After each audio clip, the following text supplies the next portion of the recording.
It was supposed to be a celebration of love, a story that would end with tears of joy, not tragedy. In September 2019, Steven Weber and his girlfriend, Kenesha Antoine, traveled from Louisiana to the turquoise waters off the coast of Tanzania. Their destination was Manta Resort, a secluded paradise on Pemba Island, famous for one thing: its underwater room, a luxury suite anchored beneath the surface of the Indian Ocean. It was the kind of place designed for once-in-a-lifetime memories. And for Steven Weber, that was exactly the plan. The underwater room was a floating structure tethered to the sea floor, its bedroom encased in glass, surrounded on all sides by blue water and curious fish.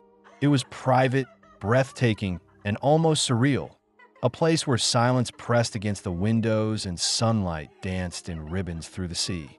Weber and Antoine had spent 2 days exploring, laughing, and taking photos. Kenesha, a lawyer known for her adventurous spirit, had shared clips of their trip online. In every image, Weber looked completely in love. On the third day of their stay, Weber decided to turn the trip into something unforgettable. He had brought a handwritten note, carefully laminated to protect it from the water. Hidden in his pocket was a ring box. He told Kenesha to wait by the window of the underwater bedroom. He had a surprise for her. Then he put on his mask and fins, took a deep breath, and slipped into the ocean. Through the glass, Kenesha watched him swim toward her. The blue world outside was calm, almost too calm. Fish drifted lazily between rays of sunlight as Weber pressed himself close to the window. Then he held up the note. The first side read, "I can't hold my breath long enough to tell you everything I love about you. But everything I love about you, I love more every day." He smiled, that kind of nervous, excited smile of someone about to change his life. Then he flipped the paper to reveal the words, "Will you please be my wife?" In his other hand, he held up a small black box.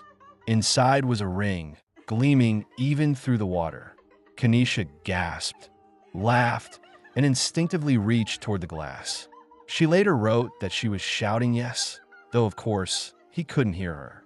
Through that thick wall of water and glass, it was pure joy, a perfect human moment.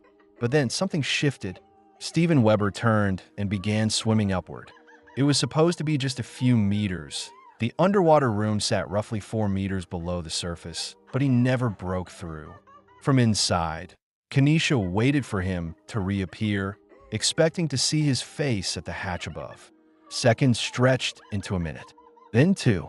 The water outside shimmered with bubbles, then went still, and Steven Weber never came back.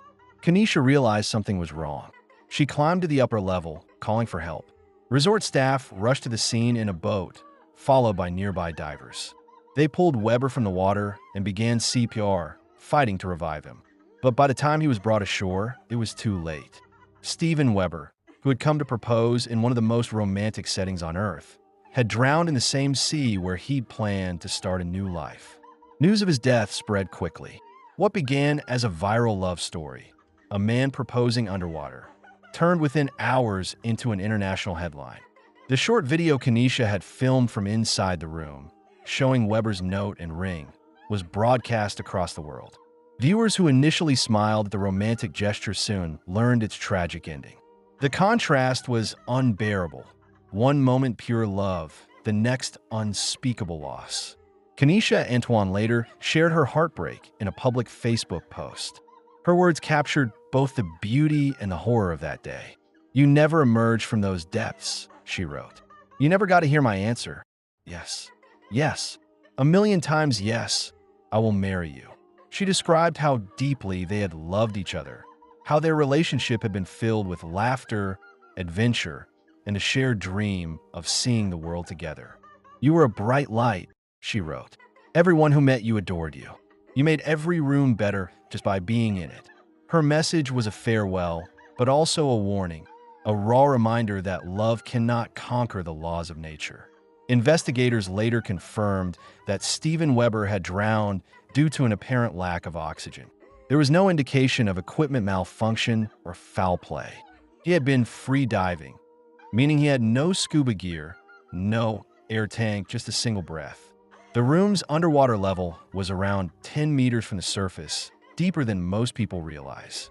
The descent, proposal, and ascent combined may have taken longer than he expected.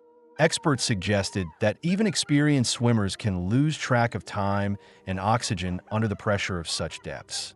One diving instructor later told reporters, "It doesn't take much. When you're excited, your body uses oxygen faster. If you panic even a little, it can be fatal." The tragedy reignited discussions about safety in exotic resorts and the growing culture of viral proposals. Over the past decade, couples have tried to outdo each other with increasingly elaborate gestures. Mountaintop engagements, skydives, underwater proposals. Moments crafted as much for social media as for the couple themselves. Weber's death forced many to confront the darker side of that pursuit. How far is too far for the sake of a perfect story? The Manta Resort expressed deep sorrow, calling the incident a shocking accident that left their entire team devastated. In their statement, they emphasized that safety protocols were in place and that staff had responded immediately, but it was impossible to reach Weber in time. Local authorities conducted an autopsy and returned his body to the United States for burial. Back home in Louisiana, a candlelight vigil was held in his honor. Friends and family gathered to celebrate his life, not for how he died, but for who he was. They spoke of his kindness, his humor, and his fearless love. For them, Stephen was not the man who drowned. He was the man who lived fully, who believed in love enough to risk everything for it. For Kenesha Antoine, the pain lingered in waves. In the months that followed, she largely disappeared from public view. Interviews she gave were brief and heavy with grief. In one, she said, "He died doing something from his heart. I wish it had ended differently, but he was trying to give me a moment I'd never forget. And I never will." That simple statement carried a haunting truth. Love, joy, and tragedy often coexist in the same breath. What makes Weber's story so powerful is not only its heartbreak, but also its humanity. He wasn't reckless in the way thrill seekers sometimes are. He was romantic, impulsive, hopeful, the kind of man who believed that love could be made visible, even under the sea. In a world obsessed with capturing moments, Weber's story became a mirror. It forced people to ask uncomfortable questions. How much of what we do for love is really for love? And how much is for the spectacle of it? Would he have made the same choice if there were no camera recording, no audience waiting to be amazed? Perhaps those questions don't have answers. What remains certain is that Stephen Weber's final act came from a place of sincerity. He wanted to express something deeper than words, to show devotion in a way that matched the depth of his feelings. The ocean became both his stage and his undoing. Years later, the video still circulates online. Strangers who never knew either of them still comment beneath the clip, writing things like, "He died proving his love," or "This broke me." The moment has taken on a strange duality, a symbol of eternal love and a cautionary tale about the fragility of life. Experts in diving safety have since emphasized that even shallow underwater rooms like Manta's can be dangerous for free divers. The pressure, water density, and limited visibility can distort time perception. A delay of even 10 seconds in ascent can lead to loss of consciousness, something that can happen silently, without thrashing or visible distress. It is a reminder that water, though serene and beautiful, is unforgiving. Today, Manta Resort still operates. The underwater room remains a popular attraction, and staff quietly remember the tragedy that unfolded there. Visitors report that there's a plaque in memory of Stephen Weber, a small, understated tribute to a man whose dream of love ended in silence beneath the sea. For Kenesha, life moved forward, but the loss never truly left her. Friends say she still speaks of him with warmth, that she honors his memory not through sorrow, but through gratitude for the time they had. In her last public reflection on the tragedy, she wrote, "We were two souls meeting at the right time. His love was vast, endless, like the ocean itself. And like the ocean, it took him back." True crime stories often revolve around malice, violence, and darkness. But sometimes tragedy comes from the opposite, from love so intense it crosses into danger without realizing it. Steven Weber's death was not the result of cruelty, but of human vulnerability, our endless drive to make love tangible, to turn feeling into gesture, to prove that what we feel is as deep as the sea.